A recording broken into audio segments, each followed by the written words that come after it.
안녕하세요. 야담과부입니다. 오늘도 찾아주셔서 감사합니다. 항상 행복하시고 평안하시길 기도드립니다. 구독과 좋아요 부탁드립니다.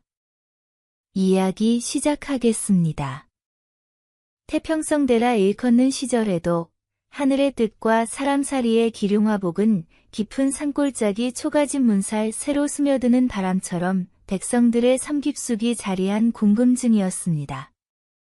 지금부터 들려드릴 이야기는 조선 팔도 어느 산수가 수려하나 가끔은 하늘이 무심했던 두매산골에서 시작됩니다.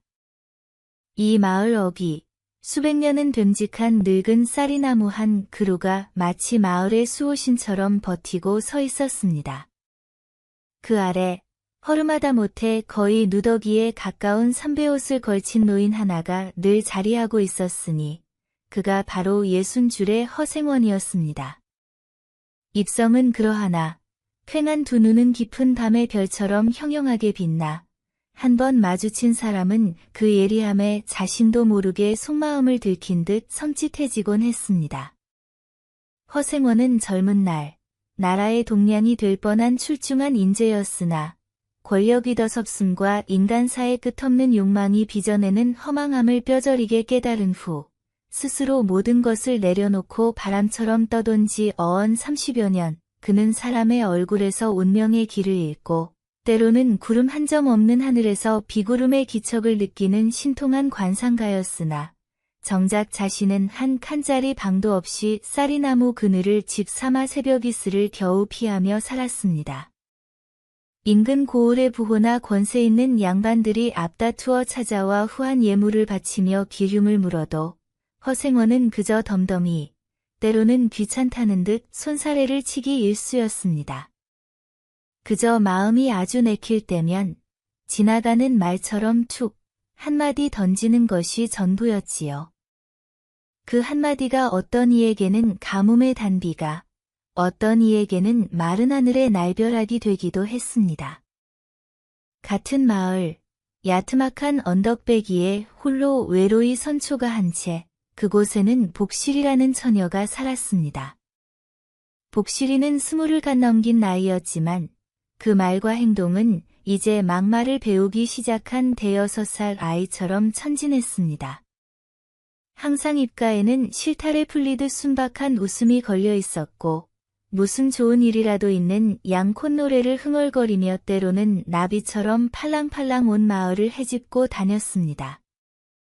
노래는 가락도 의미도 알 수 없는 그저 아, 하는 소리였지만 그 소리에는 이상하게도 듣는 이의 마음을 잠시나마 평화롭게 하는 묘한 힘이 있었습니다. 부모님은 복실이가 어릴 적에 모두 돌아가시고 지금은 텅 빈 집에서 홀로 지냈습니다. 마을 사람들은 그런 복실이를 안쓰럽게 여겨 쯧쯧 저 딱 한 것 하고 혀를 차면서도 끼니 때가 되면 멀건죽 한 그릇이라도 슬며시 복실이네 부뚜막에 놓고 가곤 했습니다. 그런데 이 복실이에게는 범인들은 알지 못하는 기묘한 재주가 숨겨져 있었습니다. 바로 날씨를 귀신같이 알아맞히는 것이었죠.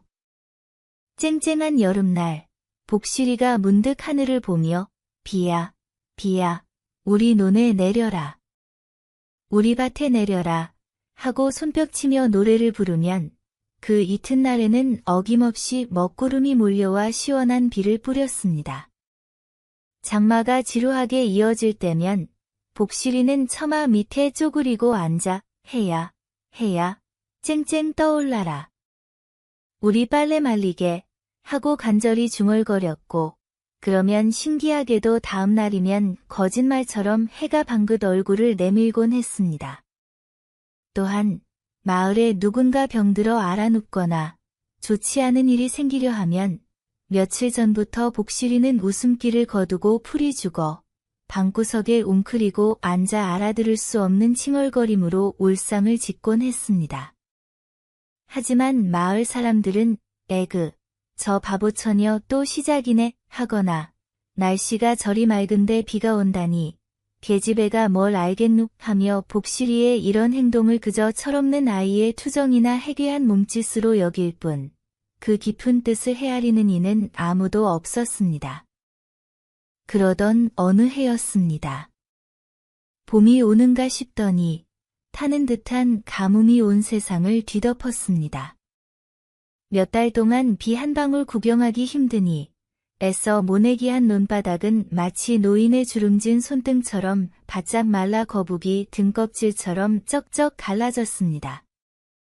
흙먼지만 푸석하게 날리는 밭에서는 채소들이 누렇게 타들어갔고 시냇물은 실개천처럼 가늘어졌으며 우물마저 바닥을 드러내 마실 물조차 구하기 힘든 지경에 이르렀습니다. 사람들의 얼굴에는 타들어가는 논밭처럼 수심이 가득했고 밤이면 집집마다 깊은 한숨소리가 새어나왔습니다. 마을 어른들이 돼지머리를 놓고 정성껏 기우제를 올려보았지만 야속한 하늘은 끝내 굳게 입을 다문 채 비 한 방울 내려주지 않았습니다. 그 절망적인 날들이 이어지던 어느 날 오후, 여느 때처럼 쌀이나무 아래서 먼 산을 지그시 바라보며 상념에 잠겨있던 허생원의 귀에 복실이의 노래 같기도 하고 혼잣말 같기도 한 목소리가 신라처럼 들려왔습니다. 무라, 무라, 솟아라. 저기, 커다란 바위 밑에 착한 샘물아, 어서 솟아나라. 모두 목마르다, 어서 나와라. 복실이는 마을 서쪽 끝, 지금은 아무도 찾지 않는 폐우물가, 사람 키보다 훨씬 큰 검은 바위를 손가락으로 가리키며 연신 그렇게 노래하고 있었습니다. 그곳은 본래 우물이 있었으나 수십 년 전 물이 완전히 말라버린 후로는 잡초만 무성한 버려진 땅이었습니다. 동네 아이들은 그런 복실이를 에워싸고 바보 복실이 바위 밑에서 물 나온단다 하고 놀려댔고 지나가던 어른들은 쯧쯧 가뜩이나 가물어 속 타는데 저 계집애는 또 왜 저런다냐 하며 못마땅한 눈길로 혀를 찼습니다. 하지만 허생원의 눈빛은 달랐습니다. 그의 시선은 복실이의 티 없이 맑고 순수한 눈동자에 한참 머물렀습니다. 그 눈에는 두려움도 욕심도 세상의 때도 없이 오직 간절함만이 담겨 있었습니다. 허생원은 복실이가 가리키는 검은 바위 쪽 하늘을 유심히 살폈습니다.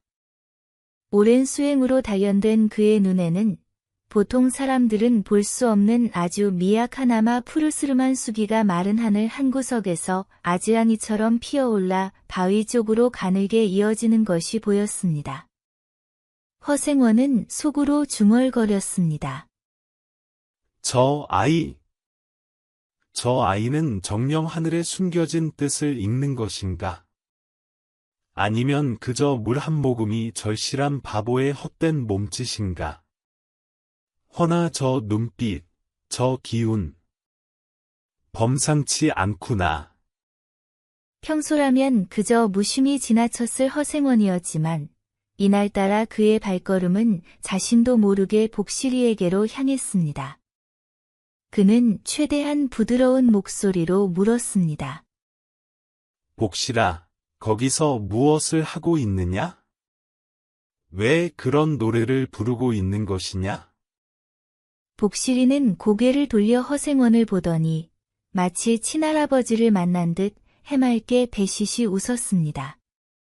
그리고는 여전히 검은 바위를 가리키며 아이처럼 순진하게 그러나 분명한 어조로 말했습니다. 할아버지, 저기요, 저기 바위 밑에요. 물이 숨어서 엉엉 울고 있어요. 너무너무 답답하다고 어서 꺼내달라고 저한테 자꾸자꾸 말해요. 그 순간 허생원은 마치 머리에 차가운 물벼락이라도 맞은 듯 정신이 번쩍 들었습니다. 그는 무릎을 탁 치며 외쳤습니다. 옳거니. 그러했구나. 저 아이의 더없이 순수하고 맑은 영혼이 땅속 깊은 곳, 미약하게나마 살아 숨쉬는 물의 기운을 느끼고 있는 것이로구나. 보통 사람의 혼탁한 눈과 귀로는 감지할 수 없는 천지의 소리를 듣고 있는 게야. 허생원은 한시도 지체할 수 없다는 듯 곧장 마을 이장을 찾아갔습니다. 이장은 마당가에 앉아 타들어가는 하늘만 멍하니 바라보고 있었습니다. 이장 어르신. 지금 당장 마을 장정들을 모아 주시오. 마을 서쪽 끝 폐 우물가에 있는 그 커다란 검은 바위 밑을 파야 하오.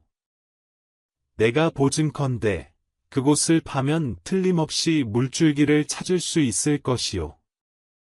이장은 어처구니가 없다는 듯 마른 침을 삼키며 허생원을 물끄러미 바라보았습니다. 아니, 허생원. 지금 제정신으로 하는 말이요? 그곳은 우리 할아버지의 할아버지 때부터 물이 말라버린 곳이요. 게다가 그 큰 바위를 어찌 옮기며 그 밑을 판다고 물이 나올 리가 있겠소? 더구나 그건 바보처녀 복실이가 떠드는 소리가 아니요. 흉년에 그런 뜬구름 잡는 말로 사람들을 부추길 수는 없는 일이요. 주변에 있던 마을 사람들 역시 맞소, 이장 어른 말이 옳소, 허생원이 노망이 든 게 아니냐 하며 수군거렸습니다. 불신과 절망이 뒤섞인 눈빛들이 허생원에게 꽂혔습니다. 허생원은 잠시 눈을 감았다 뜨더니 더욱 나지막하지만 온 마을 사람들이 들을 수 있을 만큼 단호하고 무게 있는 목소리로 말했습니다. 여러분들이 바보처녀라 부르는 저 아이, 복실이는 보통 사람이 가지지 못한 하늘의 기운을 남들보다 먼저 느끼고 읽는 특별한 눈을 가졌소. 내 평생 사람의 관상을 보고 하늘의 이치를 살폈지만 저토록 맑은 영혼은 본 적이 없소. 내 이 허름한 관상가에 모든 것을 걸고, 아니, 내 이 보잘것없는 늙은 목숨을 걸고 약조하겠소. 저 아이의 말대로 저곳을 파보시오. 틀림없이 온 마을의 목마름을 해갈할 물을 얻게 될 것이오. 만에 하나 물이 나오지 않는다면 내 이 목숨 여러분들 손에 내놓겠소이다. 평생 남의 일에는 초연하던 허생원이 자신의 목숨까지 걸며 이토록 간절히 단언하자 술렁이던 분위기가 삽시간에 가라앉았습니다. 굶주림과 갈증에 지쳐 흉흉했던 민심이었지만 허생원의 진실된 눈빛과 비장한 각오의 사람들은 혹시나 하는 신락 같은 희망을 품기 시작했습니다. 믿져야 본전 아니겠는가. 저 양반이 저렇게까지 나오는 데는 뭔가 이유가 있을 게야 하는 생각들이 오갔습니다. 결국 이장은 무거운 한숨과 함께 고개를 끄덕였습니다. 다음 날부터 마을 장정들이 모두 폐 우물가로 모여들었습니다. 땅은 햇볕에 바싹 말라 돌덩이처럼 단단했고 거대한 검은 바위는 마치 땅속 깊이 뿌리라도 내린 듯 꿈쩍도 하지 않았습니다. 괭이와 삽이 부딪힐 때마다 챙, 챙 하는 메마른 소리만 울려 퍼졌고 파헤쳐진 흙에서는 먼지만 풀풀 날렸습니다. 장정들의 이마에는 구슬땀이 맺혔고 숨소리는 거칠어졌습니다. 하루가 지나고 이틀이 지나고 사흘이 지나도록 물 한 방울 비치지 않자 사람들의 얼굴에는 다시 절망과 원망의 빛이 떠오르기 시작했습니다. 에이, 내가 뭘 했소? 애초에 저거지 노인네와 바보 계집의 말을 믿는 게 아니었다니까. 괜한 헛고생만 하고 이게 다 무슨 꼴이람. 기운만 다 빠졌네 그려. 원망의 화살은 묵묵히 한쪽에서 상황을 지켜보던 허생원에게로 향했습니다. 그러나 허생원은 동요하지 않고 다시 한번 복실이가 가리켰던 지점을 눈으로 꼼꼼히 살핀 후 가장 강한 수기가 느껴지는 바위의 한 귀퉁이를 짚으며 침착하게 말했습니다. 여러분, 조금만 더 힘을 내주시오. 거의 다 된 듯하오. 바로 저곳을 조금만 더 파보시오. 바로 그때였습니다. 허생원이 짚어준 곳을 한장정이 마지막 힘을 다해 곡괭이로 내리찍자 푸석 하는 둔탁한 소리와 함께 젖은 흙덩이가 튀어올랐습니다. 일순간 모든 소리가 멎고 사람들의 시선이 그곳으로 집중되었습니다. 곧이어 마른 바위 틈에서 마치 부끄러운 듯 졸졸졸 아주 가느다란 물줄기가 이슬처럼 새어나오기 시작했습니다. 사람들은 숨을 죽였습니다.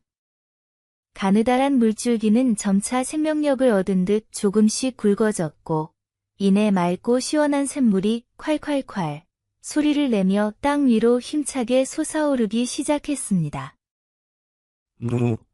물이다. 물이 솟는다. 진짜로 물이 솟아오른다. 마을은 순식간에 터져나오는 환호성과 기쁨의 눈물로 가득 찼습니다. 사람들은 너나 할 것 없이 샘물로 달려들어 두 손으로 물을 받아 벌컥벌컥 마셨고 타들어가던 얼굴과 몸을 적시며 가뭄의 고통을 씻어냈습니다. 아이들은 물장구를 치며 뛰놀았고 노인들은 감격에 겨워 서로 부둥켜 안았습니다. 말라 죽어가던 논과 밭의 곡식들도 이 생명수 덕분에 다시 푸른 생기를 되찾을 수 있게 되었습니다. 그제야 사람들은 복실이와 허생원을 경외와 존경이 뒤섞인 눈으로 바라보기 시작했습니다. 복실이는 더 이상 바보 처녀가 아니었습니다.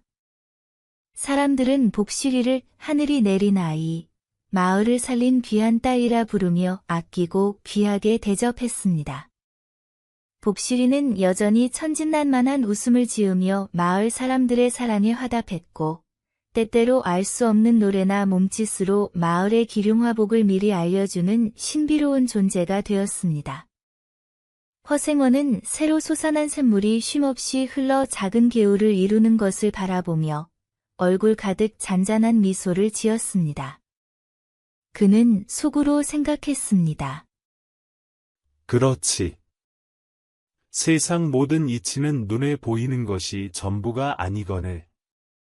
권력도, 재물도, 지식도 아닌 저토록 티 없이 맑고 순수한 영혼이야말로 이따금 하늘의 깊은 비밀을 엿볼 수 있는 법이지. 복실이 저 아이가 바로 그 증표로구나. 허생원은 여전히 쌀이나무 아래서 조용히 세상을 관조하며 살았지만 이제 마을 사람들은 그를 단순한 거지 관상가가 아닌 깊은 지혜를 가진 현자로 존경하게 되었습니다. 그 후로도 복실이는 때때로 알 수 없는 노래로 풍년이나 흉년, 혹은 마을의 큰일을 미리 알려주었고 허생원은 그런 복실이의 순수한 말을 하늘의 뜻으로 풀어내어 마을 사람들에게 삶의 지혜를 나누어 주었다고 합니다. 천기를 꿰뚫어보는 눈을 가졌으나 스스로를 낮춘 거지 관상가와 세상 물정 모르는 바보로 불렸으나 실은 하늘과 교감하는 기묘한 재주를 가진 처녀. 이 두 사람의 이야기는 메마르고 각박한 세상의 단비처럼 내려져 오랫동안 사람들의 입에서 입으로 전해지며 눈에 보이는 것만이 전부가 아니며 진실된 마음과 순수한 영혼의 가치가 얼마나 귀한 것인지를 일깨워주는 따뜻한 교훈으로 남았다고 합니다.